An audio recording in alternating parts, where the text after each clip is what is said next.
My name is Emily Hart. I'm 32 years old, and I live in Green Bay, Wisconsin. For the past 10 years, I have worked 80 hours a week in my family's metal shop, no paycheck, no insurance, just the promise that one day I would inherit the legacy my grandfather built with his bare hands. Every burn, every scar, every sleepless night in front of the CNC machines felt worth it because I believed I was earning a future. Then one cold Friday night, while sorting through quality control files, I found a sealed folder marked confidential. Inside were transfer documents giving full ownership of the shop to my sister's husband, a man who barely knows the difference between steel and aluminum. I remember standing there under the buzzing fluorescent light, my hands black with cutting oil, realizing 10 years of my life had just been signed away. I quit the next morning. 1 week later, my father called, his voice trembling through the phone. "Emily, our biggest client, Steel Core Dynamics, is about to leave. Please, we need you back." I took a slow breath and answered, steady and calm. "Let the air handle it." Have you ever been underestimated simply because you're a woman doing a man's job? Tell me where you're watching from. I grew up in the hum of machines and the smell of cutting oil in a world that never really slept. The industrial zone near the bay was a maze of concrete, sparks, and men in stained coveralls yelling over the roar of compressors. I was the only woman who worked there full-time, the only one who could change a carbide insert faster than most of the guys could finish their coffee. They used to stare when I first arrived, half curious, half doubtful, as if waiting for the moment I'd give up and find a more suitable job. But I didn't. I stayed. I learned every sound those machines made, every vibration through the concrete floor, every smell that told me something was off. The shop had been in our family for 3 generations. My grandfather built it back in 1970 with one battered CNC mill and a dream that smelled like steel and sweat. He started out making tractor parts for local farms, sleeping on a cot in the corner during his first winters because he couldn't afford to heat the place. When I was little, he'd let me sit on his knee and press the green cycle start button. I can still remember the thrill when the spindle came to life, the way the metal screamed softly as it cut, like the heartbeat of something alive. When he passed away, my father took over. He wasn't a dreamer like Grandpa. He was practical, cautious, the kind of man who measured worth in hours worked and numbers earned. But he loved the business, and I wanted to make him proud. After high school, while my sister Claire went off to study marketing and chase internships in Chicago, I enrolled at a technical institute. I wanted to learn to program machines, to design jigs and fixtures, to make metal behave the way I wanted it to. When I graduated, I came straight back to the shop, thinking I'd earn my place the old-fashioned way by showing up earlier and staying later than everyone else. And I did. When I joined, we had 6 mills and 3 lathes. Within a decade, we grew to 10 mills and 5 lathes, took on contracts with medical device manufacturers and aerospace suppliers. I ran the machines, designed the custom fixtures, handled quality control, and negotiated directly with clients whenever a drawing came in with impossible tolerances. If a part had to be within 3 microns, it was my responsibility. If a customer sent an emergency job on Friday night, I was the one who stayed until dawn to finish it. The work was hard. The machines ran hot and loud. I can still smell the mixture of coolant and oil that clung to my clothes even after washing. My hands were permanently rough from deburring sharp edges, my nails trimmed short because long nails didn't survive in this trade. I learned to read the machines by ear. A faint chatter meant a dull tool, a deeper hum meant the spindle load was too high. When the others couldn't figure out why a part was off, I'd stand beside the mill, listen for 10 seconds, and know exactly which offset to tweak. They called it intuition, I called it obsession. There were nights I'd look at the clock and realize it was 2 in the morning, the whole industrial park dark except for the glow of our shop's sodium lights. Sometimes I'd take a break, sit on the loading dock, and watch fog rise from the bay.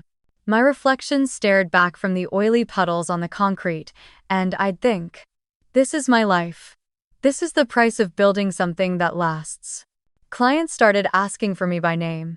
Engineers from larger firms sent their blueprints directly to Emily at Hart Metalworks. One even joked, "If she's on the job, we can stop worrying about the specs." Every compliment made the long hours feel lighter. And every time my father said, "You're the future of this place, kiddo," I believed him. He said it so often that it became a promise carved into my chest. I never asked for a paycheck. My parents said the money was being reinvested, that I was building equity in the company. They provided a room upstairs, dinner at the family house, and told me that was enough for now. "One day this will all be yours, Emily," my mother would whisper, touching my shoulder as I came home covered in grime. And I smiled, because I believed her. I didn't need contracts, or titles, or paperwork. I had trust. I had family. And I had my hands, the same hands that once fit inside my grandfather's gloves, now calloused and steady, shaping metal the way he taught me. For 10 years, I gave that shop everything I had, every hour, every ounce of energy, every part of me that could still move after the sun went down. 80 hours a week, sometimes more. The machines didn't stop, and neither did I. I woke up before dawn, my alarm blaring at 4:30 a.m. And the first thing I did was stretch my back, which had started aching before I even turned 30. By 5, I was already at the shop, the lights flickering on one by one, the cold air thick with the smell of metal dust. I would prep the CNC mills, load programs, calibrate offsets, and by the time anyone else showed up, the first run was already complete. No one ever asked me why I worked so hard, because everyone already knew the answer or thought they did. "You're doing it for yourself," my father would say with that tone of patient authority, like he was handing me wisdom. "You're building your own future. Remember, Emily, this is all for you." My mother would nod beside him, a soft smile on her face. "One day, sweetheart, when it's yours, you'll be grateful you stuck it out." So I believed them. I believed that the long nights, the skipped dinners, the birthdays spent at the shop were all part of some greater plan that would one day make sense. The truth is, I didn't have a life outside those walls. My friends stopped inviting me out years ago, after hearing "I can't make it" too many times. I missed weddings, holidays, even my sister's baby shower. When I wasn't at the shop, I was asleep, and when I wasn't asleep, I was thinking about the shop. I ate standing up most days, usually cold leftovers balanced on a tool cart between machine cycles. My hands were cracked from coolant and metal dust. My hair, once long and shiny, was constantly singed from welding sparks, uneven where it had burned off near the ends. I had scars on my forearms from hot shavings and tiny burns that never healed quite right.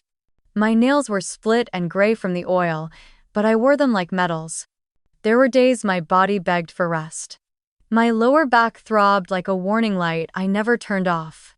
I would lean against a workbench for a moment, stretch until I felt the vertebrae pop, and then go back to loading stock. I told myself pain was proof I was earning something. When exhaustion blurred my vision, I reminded myself, "You're the future of this place."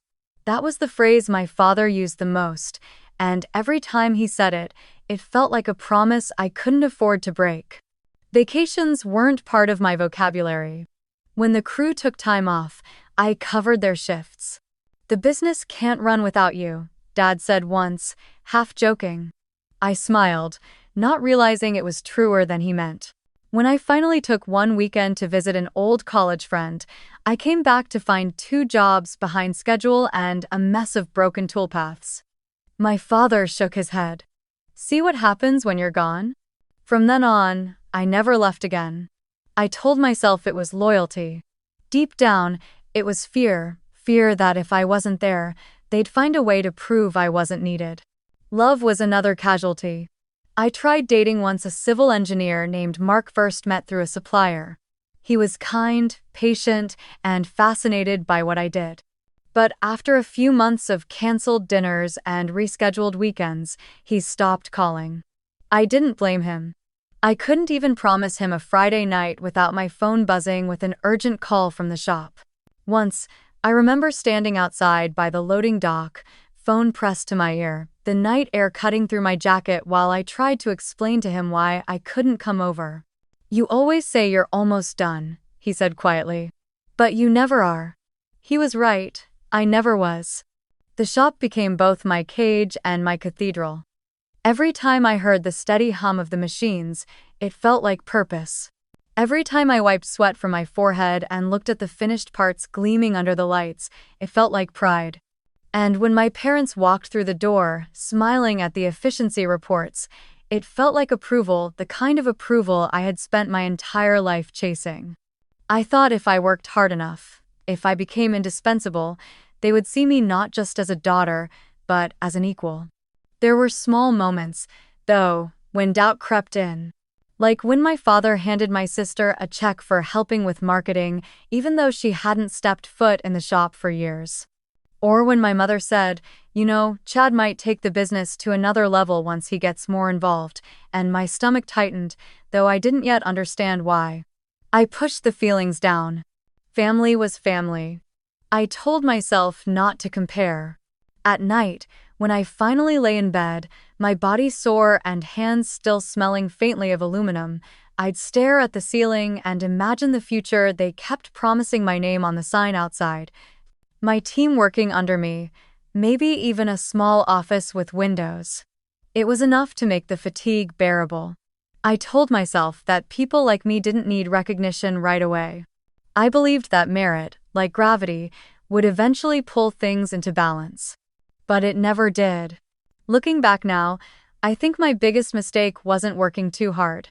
It was believing that fairness would just happen on its own, that love and loyalty would naturally lead to justice. I thought if I became the best, if I carried every burden, if I proved myself beyond question, they would have no choice but to give me what I'd earned. I was wrong. In a family business, merit doesn't always win. Sometimes it's silenced, sometimes it's quietly replaced. And sometimes, you don't realize you've been erased until it's already too late. It was around 2020 when Chad Walker entered my life, or rather, invaded it. He came in wearing pressed shirts, polished shoes, and that practiced confidence of someone who's read more business books than he's lived real days in a factory. My sister Claire brought him home for dinner one evening, her voice practically glowing as she introduced him. Chad just finished his MBA at Northwestern. He's brilliant, Emily. You'll love how his mind works. Brilliant. That word lingered in the air like a bad perfume. It was the same word people used when they didn't have evidence of actual skill. I shook his hand that night across the dinner table, his grip too firm, his smile too white. "So you're the engineer," he said, like I was some novelty item he'd just discovered. "That's impressive. Women in manufacturing, that's rare." I forced a smile. I'd heard that line before, just not in such a patronizing tone. A few months later, my parents announced that Chad would be joining the family business to help modernize operations. Supposedly, he was there to digitize the process, build the brand, and develop new partnerships. The truth? He spent his first week walking around with his phone, taking photos of machines he didn't understand, posting them on the company Instagram with captions like, "Innovation never sleeps," or "Another successful day at Hart Metal Works." The comments were mostly bots, but my parents were ecstatic. "Look at the engagement," my mom said, eyes shining. "He's bringing us into the modern age." Meanwhile, I was crawling under a CNC lathe that had just jammed, covered in oil and metal dust. I remember looking at him across the shop, me in heavy gloves, sweat pouring down my neck, him sipping a $10 latte, scrolling on his tablet, and realizing how differently the same word work could look. Chad's schedule was generous. He'd show up around 10:30, sometimes 11, with a Starbucks cup in one hand and his Bluetooth headset in the other. "Just had a call with a potential partner," he'd say, even though his screen showed nothing but ESPN scores. He'd stay for a few hours, disappear for a lunch meeting, and return around 3, usually in time to make one more post or chat with suppliers I'd already handled. By 4:30, he was gone. And yet, unlike me, Chad got paid $60,000 a year, my mother proudly told me, as if she were announcing a promotion. He's bringing real business expertise, she said. We can't expect him to volunteer like you do. I stared at her, stunned. I'd worked 10 years without a single paycheck, 10 years of grinding, bleeding, missing holidays, and now they were cutting checks for a man who didn't even know what G-code was. When Chad got his company truck, a brand new Ford F-150 with custom detailing, I didn't even pretend to smile. He needs reliable transportation for client visits, Dad said, handing him the keys. You still have your old pickup, right? I looked out the window at my rusted 20-year-old Chevy with its cracked windshield and oil stains on the driveway. I didn't answer. At first, I told myself it didn't matter. I was the engineer, he was just the figurehead. Let him play dress up. Let him stand in front of the machines for photos and pretend he knew what torque limits were. The clients knew who actually got the job done. I convinced myself the work would speak for itself. But slowly, I started to see something shift. During meetings, my parents began turning to him first. Chad, what do you think of this? Chad, maybe you could handle the client presentation. I'd sit across the table, covered in small cuts and bruises from the shop, watching as he talked in circles words like scalability, efficiency matrix, digital footprint, and they'd nod like he was speaking gospel. Sometimes he'd glance at me mid-sentence, just long enough to flash that polite, empty smile that said, "You stay in your lane." One evening, we were closing up the shop. I'd just finished a 14-hour day, fine-tuning a titanium mold that had to be shipped out the next morning. Chad was standing near the front office, talking to Claire. I overheard her laugh light, condescending. "M's the technical one," she said. "But Chad's the strategist. That's what keeps the business alive." That line cut deeper than any metal shard ever had. You're the technician, he's the strategist. As if execution was meaningless. As if years of sweat and scars were somehow less valuable than PowerPoint slides and buzzwords. It wasn't just favoritism anymore. It was rewriting history in real time, turning my labor into his legacy. I'd see posts online. Under Chad's leadership, Hart Metalworks enters a new era of innovation. My designs, my builds, my clients all stamped with his name. My father would beam with pride every time someone mentioned Chad at a networking event. "He's got vision," he'd say. Finally, someone who understands both sides of the business. Meanwhile, I was still sleeping in the same childhood room above the garage, still driving a pickup that rattled every time I shifted gears, still waiting for the acknowledgement that never came. I told myself to ignore it, to keep working, to let the numbers, the output, the quality speak for me. But deep down, a quiet fear had started to grow. Because I'd seen this pattern before, just not in my family. I'd seen it in trade school, in every factory, in every meeting where I was the only woman at the table. The talkers rise while the workers fade into the background. For months, I bit my tongue, smiled through the injustice, and told myself I was being paranoid. But every day, Chad stayed longer in the office. Every meeting he led, every decision my parents deferred to him made one truth sink deeper into my bones. I was being replaced, not by someone better, but by someone who looked the part. And I realized that my biggest threat wasn't incompetence, it was charm. Chad didn't need to outwork me. He just needed to outtalk me. And in a family where words carried more weight than sweat, I was already losing. It happened on one of those nights that blended into all the others past midnight, the rest of the city asleep, the shop humming softly like a living thing. I was alone, as usual, reviewing the quality control files for a titanium order that was due in the morning. The parts gleamed under the harsh fluorescent lights, perfect to the last micron, their surfaces cold and sharp. I remember rubbing the back of my neck, my muscles tight, the faint scent of coolant and ozone hanging in the air. My hands were blackened with grease and ink from the paperwork, my brain on autopilot after 14 straight hours. All I wanted was to finish the job and go home. I pulled open the filing cabinet to double-check the purchase orders, but one folder slipped free and hit the floor. When I bent down to pick it up, I noticed a red envelope half hidden behind a stack of old binders. The bold, stamped letters across it read, "Confidential." It wasn't mine, and I had never seen it before. Something about the way it was tucked away made my stomach tighten. I wiped my hands on a rag, sat down at the desk, and hesitated for just a second before sliding my finger under the seal. Inside were legal documents, pages of formal text, and signatures that didn't make sense at first.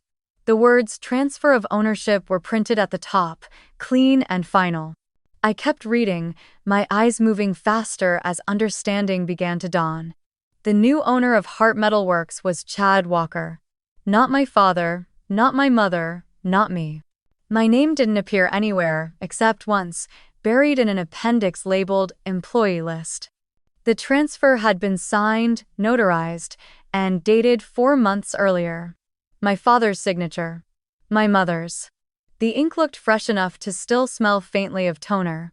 My throat went dry. My chest tightened, as if the air had thickened around me. I flipped through the pages again and again, hoping I had missed something, maybe a clause, an addendum, a single line that included me.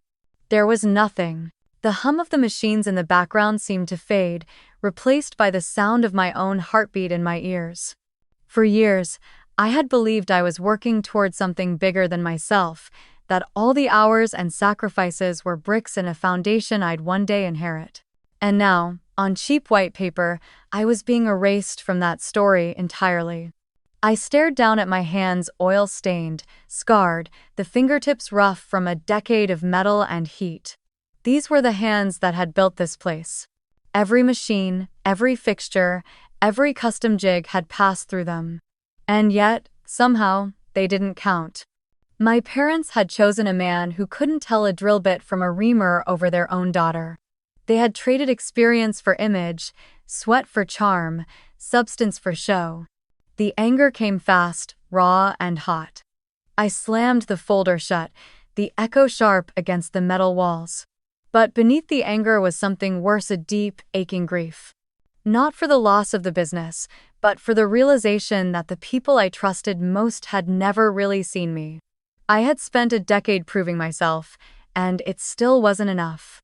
I sat there for a long time, staring at the flickering light above the desk, replaying every conversation, every "you're the future of this place," that suddenly felt like a lie. When the clock on the wall hit 3 in the morning, I made my decision. I was done. I pulled out a piece of company letterhead and began to write, the pen shaking in my hand. To the management of Hart Metalworks. Effective immediately, I resigned from my position. Good luck running this place without me. I signed it simply, Emily Hart. When I set the pen down, a strange calm settled over me. The kind that comes right after a wound stops bleeding when the pain is still there, but quieter. I folded the letter neatly and placed it on my father's desk, right beside the brass nameplate that still read owner. Then I walked through the shop one last time, tracing my fingers along the machines I'd maintained like old friends. The air smelled of steel and betrayal. I gathered a few things that mattered: my notebook of tool settings, a photo of Grandpa and me from my first day at the shop, and his welding gloves, stiff with age but still fitting perfectly. He'd given them to me when I turned 18, saying, "These gloves build things that last. Don't ever hand them to someone who doesn't know how to use them." I slipped them into my bag. When I stepped outside, dawn was just beginning to break over the bay. The air was sharp, the sky streaked with gray and pale orange. For the first time in 10 years, I didn't have anywhere I needed to be. The parking lot was empty except for my old pickup, its hood dusted with frost. I climbed in, turned the key, and sat for a moment as the engine sputtered to life. My reflection in the windshield looked older than 32, eyes tired, face lined, a decade of exhaustion and disappointment carved into every feature. As I pulled out of the lot, I didn't look back. The shop lights glowed behind me, a distant hum fading into silence. My grandfather's gloves rested on the passenger seat, the leather worn smooth where his hands used to be. I placed mine over them, whispering under my breath, "I'm sorry, Grandpa." I tried. Then I drove away, leaving behind the building that had once felt like home but now felt like a grave. For the first time, the road stretched open in front of me, cold, uncertain, but mine. 8 days passed. 8 long, quiet, disorienting days. The first few felt like I was detoxing from a life I didn't know had poisoned me. My body didn't understand what to do without the constant vibration of machines or the sharp tang of cutting fluid in the air. I'd wake up at 5 out of habit, sit up in bed, and feel that fleeting panic of being late, then remember there was nowhere to be. I was crashing at my friend Melissa's small apartment above her bakery. She didn't ask questions, just left coffee on the counter and gave me space to breathe. For the first time in a decade, I could smell something other than metal. By the 8th day, I had almost stopped checking my phone. The silence from my parents was louder than any argument could have been. I told myself they wouldn't reach out, that they'd double down on their decision and prove me right. I was wrong. That afternoon, while I was helping Melissa carry flour bags in from the delivery truck, my phone buzzed. I didn't recognize the number at first, but my chest tightened anyway. I wiped my hands and answered. "Emily." My father's voice cracked through the line before I could even respond. It wasn't the steady, commanding tone I grew up with. It was strained, uneven. "Thank God you picked up." I froze. "Dad?" "It's steel core dynamics," he said, his words tumbling over each other. "They're threatening to pull their contract. Chad's been handling their last order, and apparently the specs are off. They said the parts don't match the tolerances you used to run.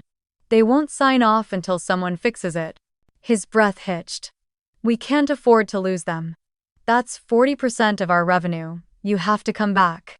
For a second, my old instincts kicked in. I could almost see the machine in my head, hear the spindle whirring wrong, feel the fix waiting in my fingertips. Every part of me wanted to grab my keys, drive straight to the shop, and set things right. That's what I'd always done, clean up their messes. Make things work. But then I remembered that red envelope. I remembered the signatures. I remembered the look of my name on that employee list, buried beneath the man who took everything I'd built. I took a deep breath and said quietly, "I don't work there anymore." "Emily." Dad snapped, his voice rising with panic. "This isn't about that right now. We need you. Chad needs you. He's trying, but he doesn't understand the technical side." "Then maybe he shouldn't be the owner of a machine shop." I cut in. My voice didn't shake this time. It came out calm, flat, final. There was a pause on the other end. I could hear him inhale, like he was about to argue, then stop himself. For once, he had no quick fix, no authority to lean on. "Please," he said after a long silence. "We're drowning here." I stared out the window at the soft gray of late winter, the smell of yeast and cinnamon drifting from below. It struck me how different this air was, how clean it felt to breathe without oil and betrayal in it. "You made your choice," I said softly. "Let the air handle it." The silence that followed was deafening. I could almost picture him standing in the office, surrounded by paperwork he didn't understand, Chad pacing beside him, trying to bluff his way through another disaster. When he didn't answer, I added, "Good luck, Dad." Then I hung up. For a moment, I just stood there, the phone still in my hand, my heart pounding so hard it hurt. Not from fear this time, but from something sharper, something that felt like power. I turned the phone face down on the counter and exhaled, realizing my hands were shaking. Not because I was angry, but because, for the first time in my life, I hadn't rushed back to fix things. I hadn't sacrificed myself for someone else's comfort. For 10 years, every boundary I'd had was blurred by obligation and guilt. But that one phone call, the plea in my father's voice, the quiet click of ending it became the line I'd never cross again. I wasn't their safety net anymore. I wasn't their unpaid labor or invisible heir. I was just Emily. And for the first time in a decade, that felt like enough. It was a gray Sunday morning, the kind where the sky looks like brushed metal and the air smells faintly of rain. I had stopped at Miller's Diner, a small place on the corner of Jefferson Avenue, the kind of spot that still served coffee in chipped mugs and played soft country music through an old radio. I sat in my usual booth by the window, eating scrambled eggs and toast, trying to convince myself that this was what peace looked like: quiet, unremarkable, ordinary. Then I saw them. At first, I thought my eyes were playing tricks on me.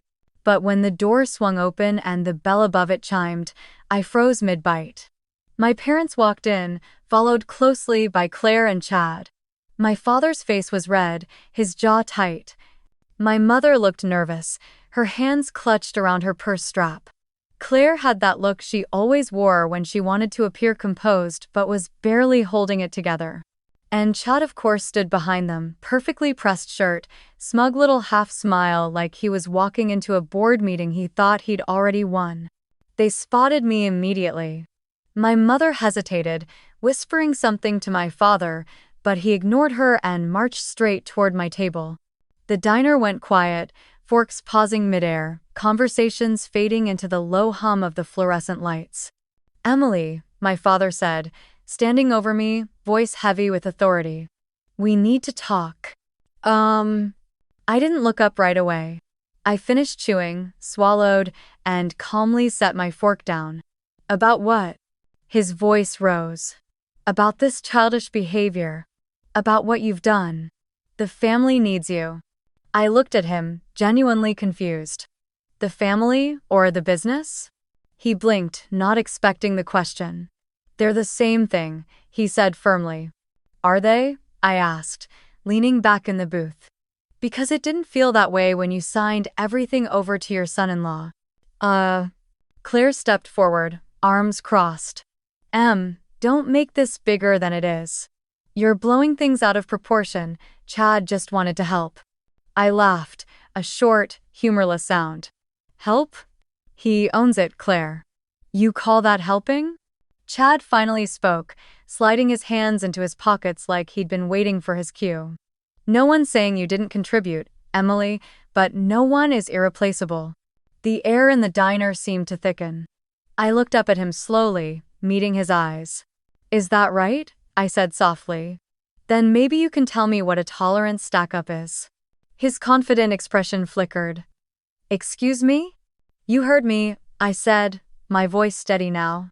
"Or maybe you can tell me the difference between a G2 and a G3 command. Or what coolant ratio you use for titanium versus 6061 aluminum." No? Didn't think so. A few people in nearby booths had stopped pretending not to listen. Even the waitress paused by the coffee pot. I leaned forward slightly. "Let me remind you of something, Chad. 93% of the CNC drawings in that shop were written by me. 40% of your current revenue came from Steel Core Dynamics, a contract I negotiated. Every custom jig, every precision part your team still uses, was built by my hands. So tell me again, who's replaceable?" For a moment, no one spoke. Chad's face flushed, his mouth opening and closing like he was trying to find words that wouldn't come. My father slammed his hand down on the table, making the plates rattle. "That's enough.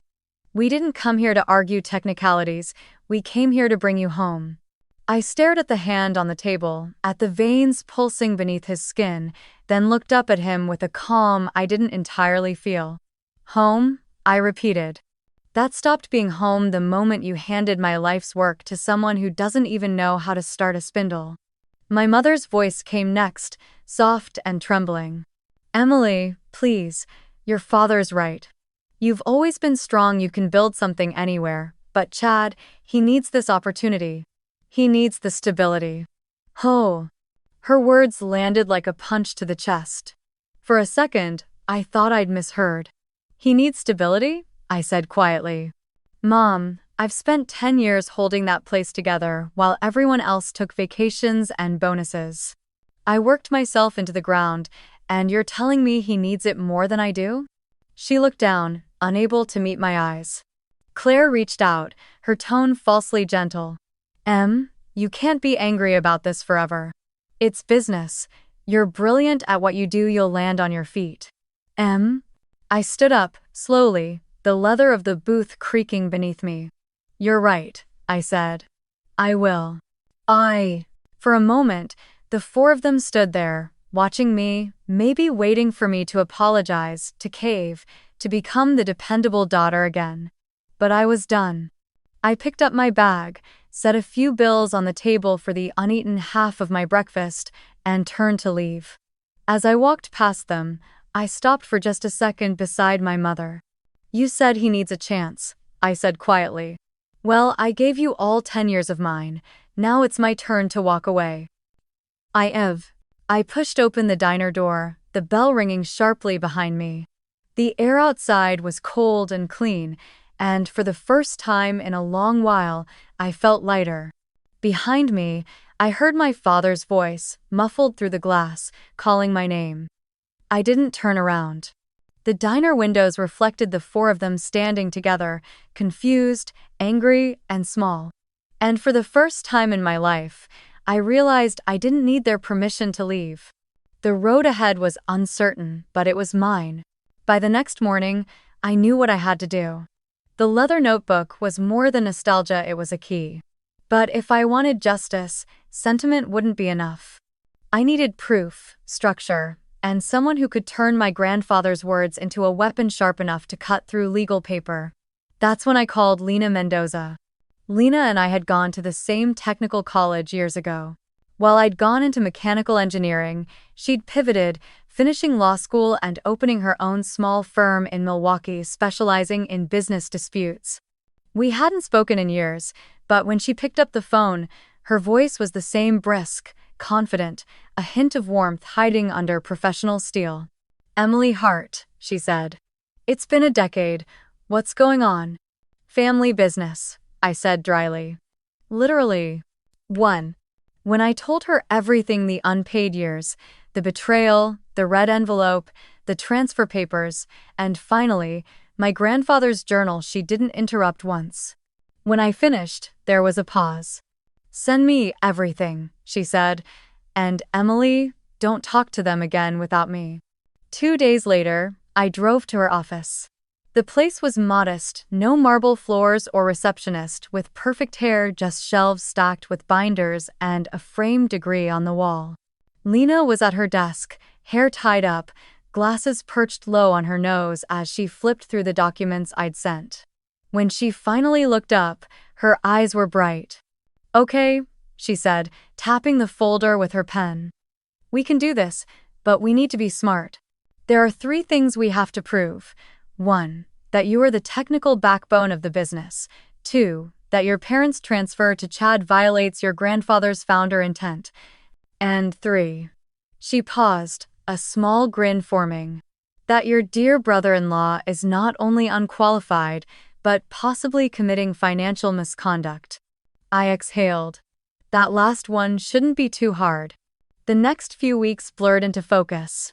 I became a detective in my own life, piecing together the trail of proof buried under years of loyalty. Every night, I sat at my kitchen table surrounded by piles of documents, coffee-stained notebooks, and a flash drive full of company data I'd saved before quitting. The first evidence was easy: my track record.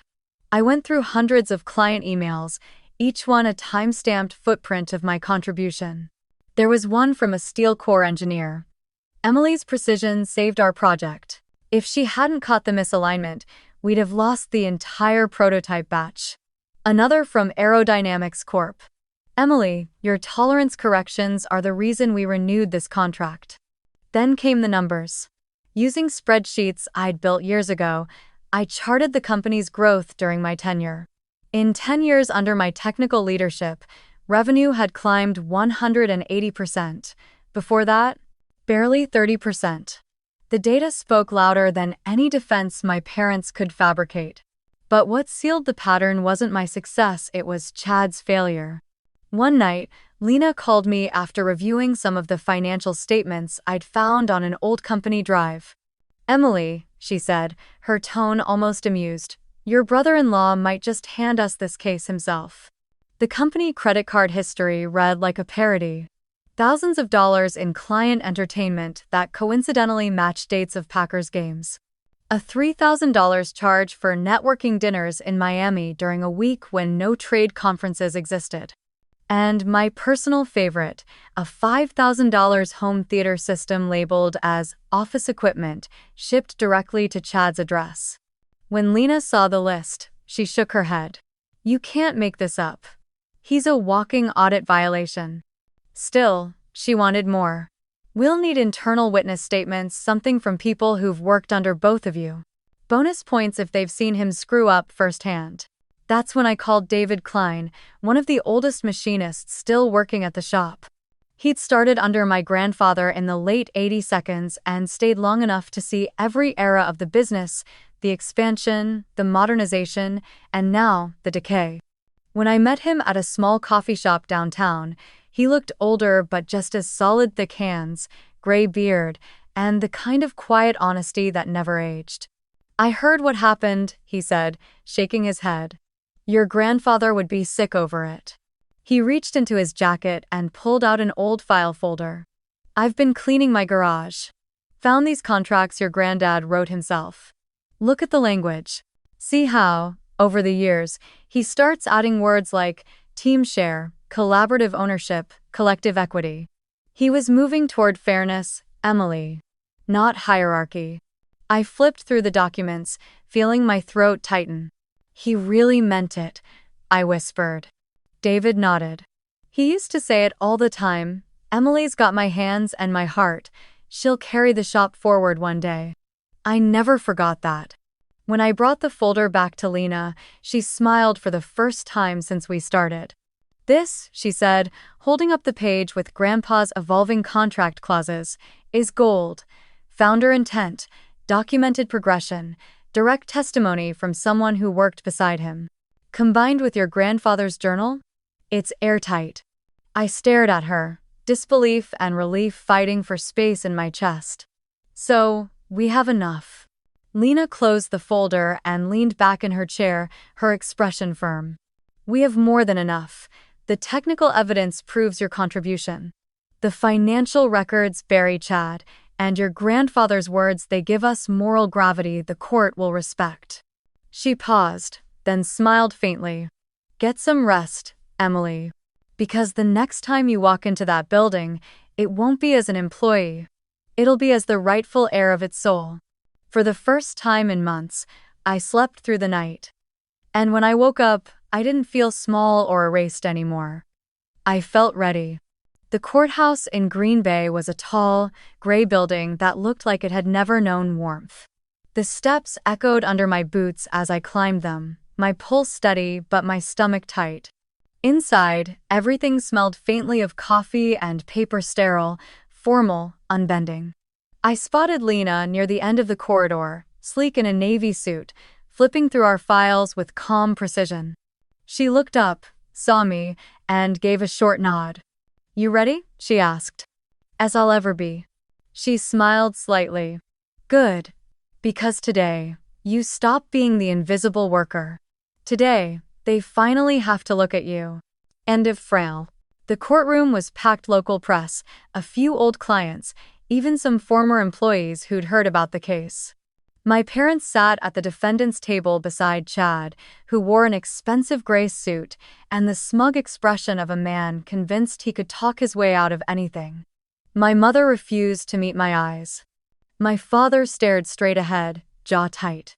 Judge Harris entered, a man in his 60s with sharp eyes and the posture of someone who'd seen every kind of human foolishness. When he spoke, his voice carried like iron. Case number 24-315, Hart versus Walker. Let's begin. Lena rose first. Her voice was steady, crisp, and deliberate. Your Honor, this case is not about inheritance. It's about integrity. It's about a woman who gave 10 years of her life to a business built by her grandfather, only to be erased from its future. We will show that Emily Hart was the technical and operational core of Hart Metal Works, that the transfer of ownership to Chad Walker violated documented founder intent, and that Mr. Walker is unfit to run the business due to both incompetence and financial misconduct. Then she began the presentation. She projected the first exhibit onto the screen, a page from my grandfather's leather notebook, the handwriting elegant and firm. Whoever builds with their hands and mind owns a piece of the workshop's soul. The courtroom was silent as the words hung in the air. Next came the photographs, my 12-year-old self welding under my grandfather's supervision, rows of machines I had calibrated, client thank you emails praising my precision. Then spreadsheets 10 years of data showing the company's 180% growth during my leadership of technical operations. Finally, the financial statements, each one with highlighted charges. Packers tickets, a business retreat in Miami, a $5,000 home theater system labeled as office equipment. The audience murmured when Lena said softly, all charged to company funds. When it was my turn, she called me to the stand. My palms were cold, but my voice was steady. I described what the last decade had looked like: 80-hour weeks, oil burns, sleepless nights, fixing machines that others couldn't. I thought I was investing in my future, I said quietly. My parents told me I was working for something that would one day be mine. I didn't realize I was building a throne for someone else. Then came Chad's turn. He strutted to the witness stand, flashing his practiced smile to the room. His lawyer, a man from Milwaukee with a slick tie and a smooth voice, began gently. Mr. Walker, could you explain your role at Hart Metal Works? Chad straightened his shoulders. I modernized the company's marketing, introduced digital strategy, and brought us into the 21st century. Before me, there was no online presence, no outreach. Lena stood up. Cross-examination, Your Honor? Judge Harris nodded. Proceed.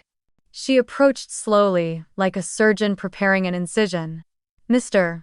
Walker, she said, you claim to have modernized operations. Could you please name 3 clients you personally brought into the company during your tenure? Chad blinked. Well, I was building relationships. These things take time. Names, Lena pressed. He hesitated. I'd have to check the records. Lena tilted her head. Very well. Then, for the record, can you describe the process of setting up a CNC mill for a precision titanium order? A pause. Then, that's not really my area of focus. I delegate that to the operators. Lena's tone didn't change. And yet you are the sole owner of a machining business, correct? He shifted in his seat. Yes, but I handle the big picture. Leadership isn't about. She cut him off. What was the company's quarterly revenue as of last quarter? He frowned. Well, again, I'd need to confirm. So you don't know the answer? Not off the top of my head. Lena turned to the judge. Your Honor, this man cannot name a single client, cannot describe the process that produces his company's product, and cannot identify basic financial metrics. Yet he claims to lead this business. She faced Chad again, voice like ice. Mr. Walker, a company cannot be led by someone who doesn't understand how it runs. The courtroom was silent except for the faint squeak of the judge's pen as he took notes. When Lena sat down, I caught the faintest flicker of panic cross my father's face. My mother reached for his hand, but he pulled away. For the first time, they looked unsure, not angry, not defensive, just small. After a brief recess, Judge Harris turned to me. Miss Hart, before I render my decision, would you like to make a final statement? I stood. My legs trembled, but my voice didn't. Your Honor, I'm not here to reclaim property, I'm here to reclaim truth. My grandfather believed that work gives people dignity, that what you build with your hands and your heart belongs to you, at least in spirit. I don't need the company, I don't need the name. I just want his intent honored. And I want to stop men like Chad from turning honest labor into someone else's profit. For a long moment, the judge said nothing. He looked down at the notebook in front of him, then at me. Thank you, Miss Hart. When I sat back down, Lena whispered, that was perfect. Oh. And as the gavel struck, signaling that judgment would be delivered in 3 days, I realized something profound. Win or lose. I had already done what my grandfather had wanted me to do. I had stood my ground with both hands steady and my heart unshakably my own. 3 days later, I stood once again in that cold, echoing courtroom, my palms damp but my heart steady. The air felt heavier than before, that quiet, suspended kind of stillness that comes right before something irreversible. My parents sat a few rows ahead, Claire beside them, her arms folded tightly, eyes red as if she hadn't slept. Chad stared straight ahead, jaw tense, his arrogance finally cracked. When Judge Harris entered, everyone rose. He settled into his chair, adjusted his glasses, and glanced over the thick stack of files in front of him, my grandfather's notebook, Lena's evidence binders, the company ledgers, the photographs. His voice, when it came, was low but carried through the room like a verdict written in stone. "I have reviewed all evidence and testimony presented in this case," he began. "This matter concerns not merely a business transaction, but the question of legacy and the responsibilities that come with it." He paused, scanning the courtroom before continuing. "The late founder of Hart Metalworks, Mr. Robert Hart, left behind clear written philosophies reflecting his belief that ownership should align with labor and contribution. While not a formal legal will, his journals and corroborating testimony from long-term employees establish clear founder intent." I held my breath. "Furthermore," he said, "the plaintiff, Emily Hart, has provided compelling evidence demonstrating her role as the primary technical and operational driver of the business over the past decade. Testimonial statements and client correspondence confirm that approximately 93% of products and operations were directly under her supervision or design. Statistical data shows significant growth during her tenure." He shifted his gaze toward Chad. "Conversely, evidence indicates that the defendant, Mr. Chad Walker, engaged in financial misconduct and lacked both the qualifications and technical understanding required to manage this company. The misuse of company funds for personal expenses further undermines his fitness as an owner." My stomach tightened as I watched Chad's confident posture crumble. "Therefore," the judge said, each word deliberate, "the court finds the transfer of ownership to Mr. Walker invalid. The succession plan is hereby nullified as inconsistent with founder intent and inequitable to the primary contributor." Oh. A ripple moved through the courtroom, a soft gasp from someone behind me, the sound of a pen dropping. But the judge wasn't finished. "However," he continued, "given the current state of Hart Metalworks, including operational collapse, loss of major clients, and outstanding debts, the court orders that the business be appraised, liquidated, and sold. After debts are paid and any misused company funds are reimbursed by Mr. Walker, the remaining proceeds shall be divided equally between the founder's two biological children, Miss Emily Hart and Miss Claire Hart." He looked directly at me. "Miss Hart, this court recognizes your immeasurable contribution and your grandfather's intent that your work be honored. But it also recognizes the reality that the business, as it stands, cannot recover. What remains will allow you to start anew." He struck the gavel once firm, final, echoing. "Court is adjourned." Oi. The sound felt like both an ending and a clean break. For a long moment, no one moved. My father stared down at the table, his hands trembling slightly. My mother's face was pale, blank, not angry anymore, just hollow. Claire leaned toward her husband, whispering something sharp that made him flinch. Lena exhaled beside me, gathering her papers, but her eyes softened when she turned toward me. "You won," she said quietly. I nodded, but the words didn't feel like victory. "I know." Outside, the afternoon light was cold and bright against the courthouse steps. I stood there for a while, letting it hit my face, letting the noise of the world replace the silence of judgment. Reporters lingered near the curb, murmuring, but no one approached. I think they could tell this wasn't the kind of story that ended with celebration.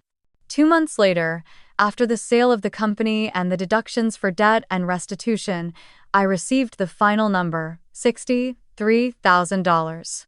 It arrived by direct deposit with a one-line email from Lena. Settlement complete.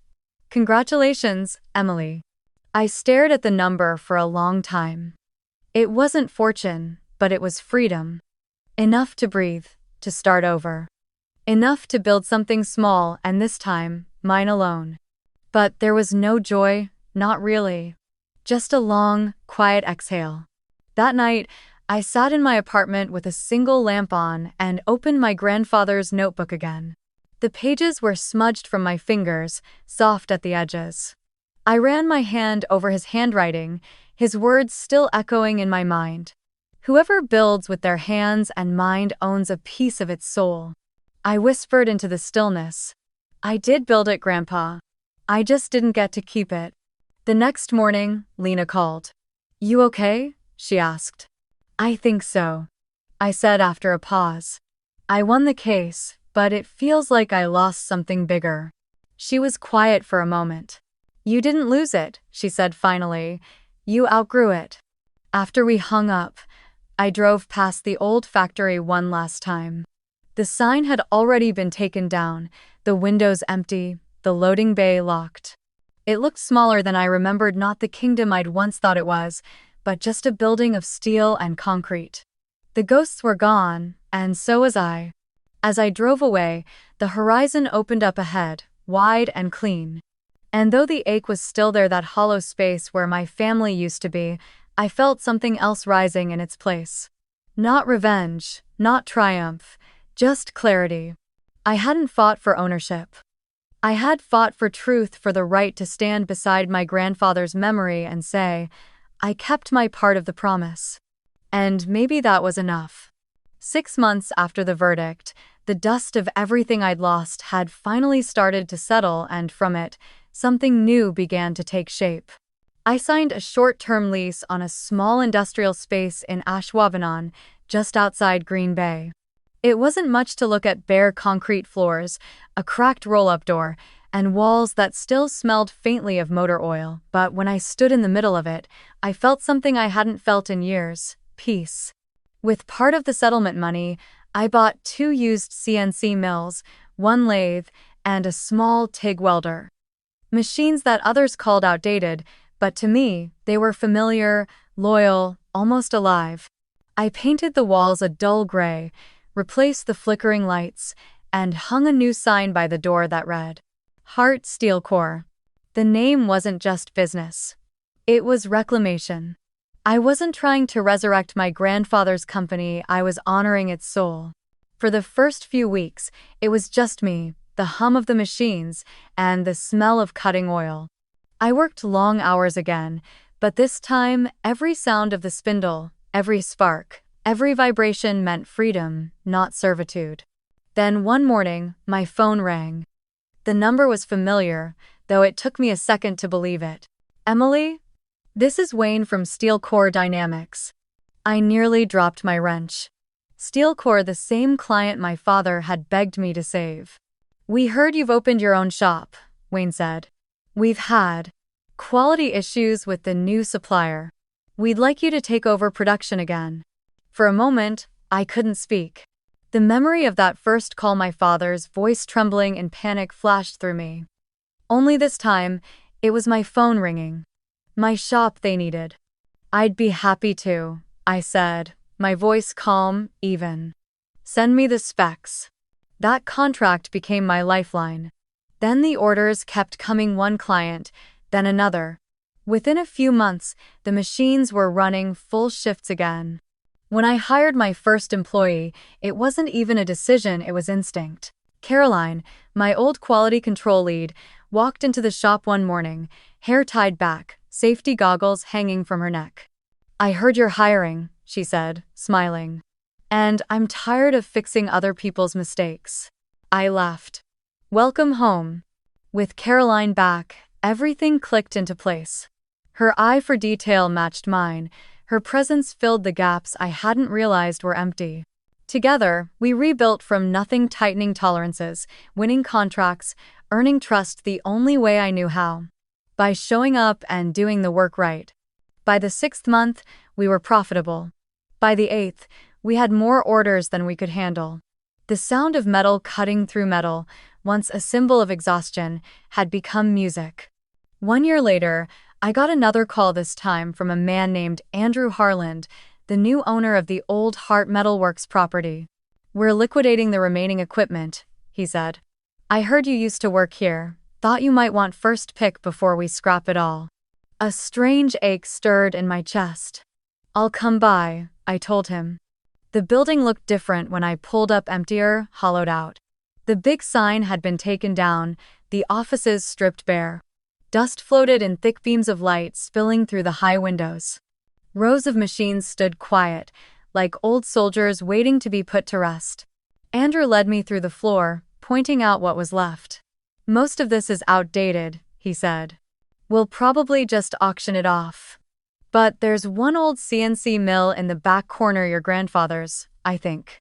We were going to scrap it. The thing barely runs." When I saw it, I froze. There it was.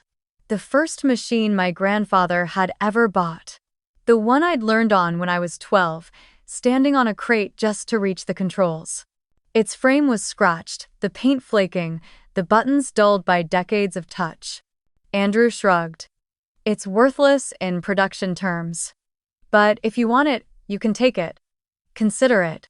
Returning home, I ran my fingers over the cold metal, feeling the faint grooves where my grandfather's hands had once been. "I'll take it," I said quietly. It took 2 weeks of long nights to restore that machine. I replaced the bearings, recalibrated the drive motors, and polished every inch until it gleamed again. I didn't do it for output, it was too slow for modern work, but because it deserved to live. Because he deserved to live through it. When I finally powered it up, the screen flickered, the motor hummed, and I swore I could almost hear my grandfather's voice. "Listen to the rhythm, Emily. The machine always tells you what it needs." There. I placed the old mill in the brightest corner of my new shop, where the morning light hit it first. That became my favorite spot, the soul of the place. One afternoon, David, the retired machinist who had testified for me, stopped by. He stood silently for a long moment, eyes tracing the familiar shape of the machine. Then he reached out, placed his weathered hand on its frame, and smiled. "Your grandfather would be proud of you," he said softly. I nodded, swallowing the lump in my throat. "I don't need them to admit it anymore," I said. "I have my own shop now, and it still carries his name." He smiled, eyes misting. "That's how legacy really works, kid. You don't inherit it, you rebuild it." That night, after everyone left, I turned off the lights, leaving only the glow of the old CNC mill in the corner. The hum of its motor filled the silence like a heartbeat. I closed my eyes, letting the warmth of it settle through me. Fairness doesn't always come from those who share your blood. Sometimes, it's forged by your own hands when you finally claim what you deserve. Build your own table. And when you do, open it for those who were once left outside. Have you ever been overlooked or dismissed in your own family or your own work just because they didn't believe you could do it? Tell me where you're watching from.